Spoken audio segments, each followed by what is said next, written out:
بسم اللہ الرحمن الرحیم۔ ناظرین السلام علیکم۔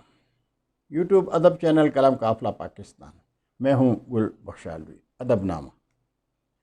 ادب نامہ میں مختصر لیکن دلچسپ اور سبق آموز تحریریں آپ کے حضور پیش کیا کرتا ہوں۔ آج میری تحریر کا عنوان ہے پاگل عورت۔ آفس سے تکی ہاری خاتون چھٹی کے بعد گھر جانے کے لیے بس میں سوار ہوئی۔ سیٹ پر بیٹھ کر آنکھیں موند کر تھوڑا سا ریلیکس کرنے کی کوشش کرنے لگی۔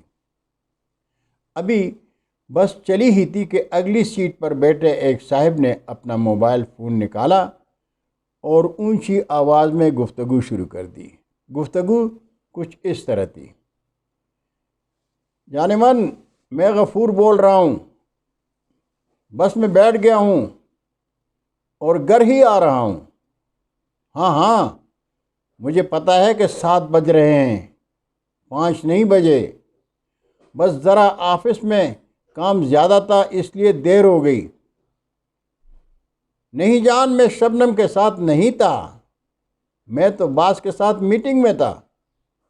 نہیں جان، صرف تم ہی میری زندگی میں ہو، ہاں قسم سے۔ اس اونچی آواز میں مسلسل گفتگو سے خاتون کا سارا ریلیکس کرنے کا پروگرام غارت ہو چکا تھا اور وہ بہت ان ایزی محسوس کر رہی تھی۔ کافی دیر تک بھی جب یہ سلسلہ جاری رہا تو خاتون کی ہمت جواب دے گئی۔ وہ اٹھی اور فون کے پاس جا کر زور سے بولی: غفور ڈارلنگ، فون بند کرو، بہت ہو چکا، اس پاگل عورت کو کتنی صفائیاں دو گے؟ اب غفور صاحب ہسپتال سے واپس آ چکے ہیں، لیکن پبلک مقامات پر انہوں نے موبائل فون کا استعمال مکمل طور پر بند کر دیا ہے۔ یہ تھی آج کی مختصر اور سبق آموز تحریر۔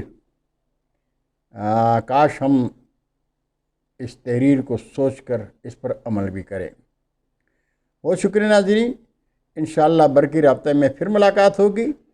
جاتے جاتے درخواست کروں گا کہ قلم قافلہ ادبی چینل کو سبسکرائب کر کے دوستوں کے ساتھ شیئر کریں اور چینل کی گھنٹی بجانا مت بھولیے گا۔ اللہ حافظ۔ اردو ادب زندہ باد۔